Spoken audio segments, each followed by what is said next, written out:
আমি চাই না তুমি এই ভিডিওটা শুধু দেখো, আমি চাই এই ভিডিওটা তোমার বুকের ভেতর ঢুকে যাক। কারণ আজ আমি তোমাকে মোটিভেশন দিতে আসিনি, আমি তোমাকে এমন একটা সত্যি দেখাতে এসেছি যেটা হয়তো তুমি প্রতিদিন দেখো কিন্তু কখনো অনুভব করো না। এই ভিডিওটা শেষ হওয়ার আগে যদি একবারও তোমার চোখ ভিজে যায়, তাহলে সেই কান্নাটা যেন দুর্বলতার না হয়, সেই কান্নাটা যেন হয় একটা নতুন জীবনের শুরু।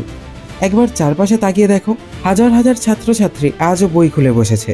কেউ ডাক্তার হওয়ার স্বপ্ন নিয়ে পড়ছে, কেউ ইঞ্জিনিয়ার হওয়ার জন্য লড়ছে, কেউ শুধু একটা সরকারি চাকরির আশায় রাত জেগে পড়ছে। আর তুমিও তো স্বপ্ন দেখেছিলে একদিন বড় হবে, বাবা মায়ের মুখে হাসি ফোটাবে, নিজের একটা পরিচয় তৈরি করবে। কিন্তু ধীরে ধীরে কি হলো? মোবাইলটা তোমার স্বপ্নের চেয়েও গুরুত্বপূর্ণ হয়ে গেল।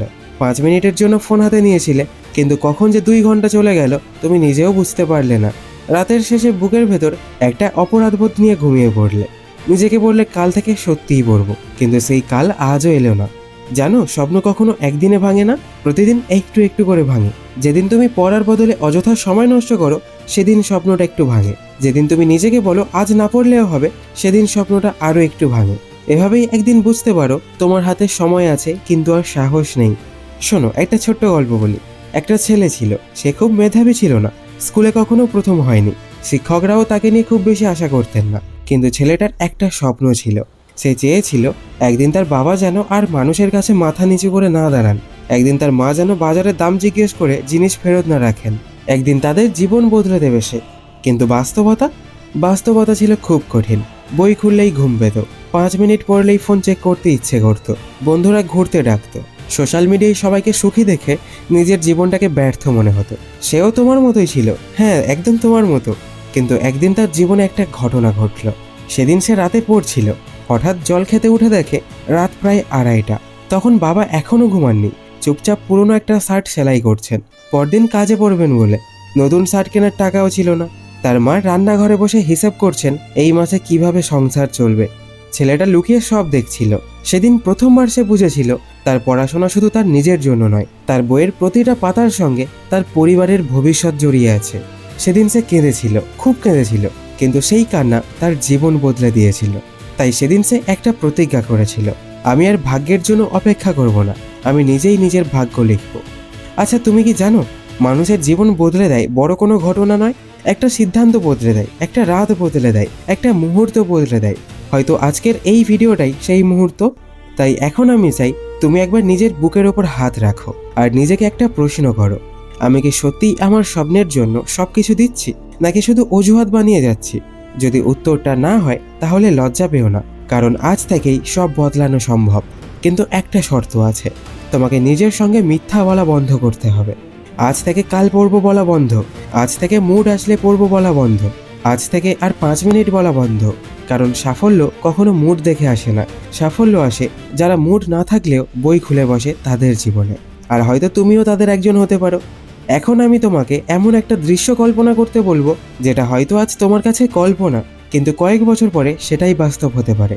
ভাবো, আজ থেকে 5 বছর কেটে গেছে, তুমি একটা বড় অফিসে ঢুকছো, হয়তো ডাক্তার, হয়তো ইঞ্জিনিয়ার, হয়তো একজন শিক্ষক, হয়তো একজন সরকারি কর্মকর্তা, অথবা যে স্বপ্নটা তুমি ছোটবেলা থেকে দেখে এসেছো সেই স্বপ্নের মানুষ। তোমার পরিচয় এখন তোমার নাম দিয়ে নয়, তোমার কাজ দিয়ে। লোকেরা তোমাকে সম্মান করছে, তোমার কথা মন দিয়ে শুনছে, কারণ তুমি নিজের পরিচয় নিজেই তৈরি করেছো।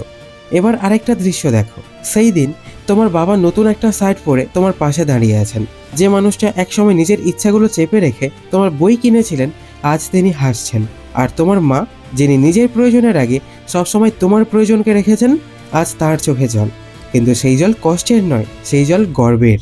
সেদিন তুমি হয়তো চুপচাপ আকাশের দিকে তাকিয়ে ভাববে, ধন্যবাদ, সেদিন আমি হাল ছাড়িনি। তাই বন্ধু, সাফল্য পাওয়ার পরে সবাই তোমার গল্প শুনতে চাইবে, কিন্তু আজ যখন তুমি লড়াই করছো তখন খুব কম মানুষই তোমার পাশে থাকবে। তাই মানুষের প্রশংসার জন্য নয়, নিজের স্বপ্নের জন্য লড়ো। কারণ আজ যে ঘাম ঝরবে, আগামীকাল সেটাই সম্মান হয়ে ফিরবে। আজ যে রাত জাগবে, আগামীকাল সেটাই সাফল্যের সকাল হয়ে আসবে। আজ যে চোখে জল আসবে, আগামীকাল সেই চোখেই আনন্দের জল ঝরবে। মনে রেখো, কাঁদা দুর্বলতার লক্ষণ নয়, স্বপ্নের জন্য কাঁদা, পরিশ্রমের জন্য কাঁদা, নিজেকে বদলে ফেলার জন্য কাঁদা, এগুলো সাহসের লক্ষণ। কিন্তু একটা কান্না আছে যেটা পৃথিবীর সবচেয়ে ভয়ঙ্কর। সেটা হলো অনেক বছর পরে আয়নার সামনে দাঁড়িয়ে নিজেকে বলা, আমি পারতাম কিন্তু চেষ্টা করিনি। এই কান্না যেন কোনোদিন তোমার জীবনে না আসে। তাই আজকের এই মুহূর্তটাকেই তোমার জীবনের মোড় ঘুরিয়ে দেওয়ার মুহূর্ত বানাও। এই ভিডিও শেষ হওয়ার সঙ্গে সঙ্গে কোনো মোটিভেশনাল ভিডিও আর দেখো না, কোনো নতুন রিল খুলবে না, কোনো অজুহাত বানাবে না। শুধু চুপচাপ উঠে দাঁড়াও, মুখে একটু জল দাও, টেবিলটা পরিষ্কার করো, বইটা খুলে বসো। শুধু 25 মিনিট, হ্যাঁ মাত্র 25 মিনিট নিজেকে প্রমাণ করার জন্য, তোমার বাবা মায়ের হাসির জন্য, তোমার ছোটবেলার স্বপ্নটার জন্য, আর সেই মানুষটার জন্য যে মানুষটা কয়েক বছর পরে আয়নায় দাঁড়িয়ে তোমাকে ধন্যবাদ দেবে। কারণ সে জানবে একদিন একটা সাধারণ রাতে তুমি একটা অসাধারণ সিদ্ধান্ত নিয়েছিলে। ভিডিওটা শেষ করার আগে আমি শুধু একটা কথা বলতে চাই, যদি সত্যিই আজ তোমার চোখে জল আসে তাহলে সেই জল মুছে ফেলো, কারণ কান্না দিয়ে জীবন বদলায় না, জীবন বদলায় কান্নার পরে নেওয়া সিদ্ধান্ত দিয়ে। তাই প্রতিজ্ঞা করো, আজ থেকে আর পালিয়ে নয়, আজ থেকে আর অজুহাত নয়, আজ থেকে আর কাল নয়, আজ এখন এই মুহূর্ত থেকেই নতুন একটা জীবন শুরু। যেদিন তুমি সফল হবে সেদিন হয়তো এই ভিডিওটার কথা তোমার মনে থাকবে না, কিন্তু আজকের এই সিদ্ধান্তটা সারা জীবন মনে থাকবে। তাই এখনই বই খুলে বসো, কারণ তোমার স্বপ্ন আর একদিনও অপেক্ষা করবে না।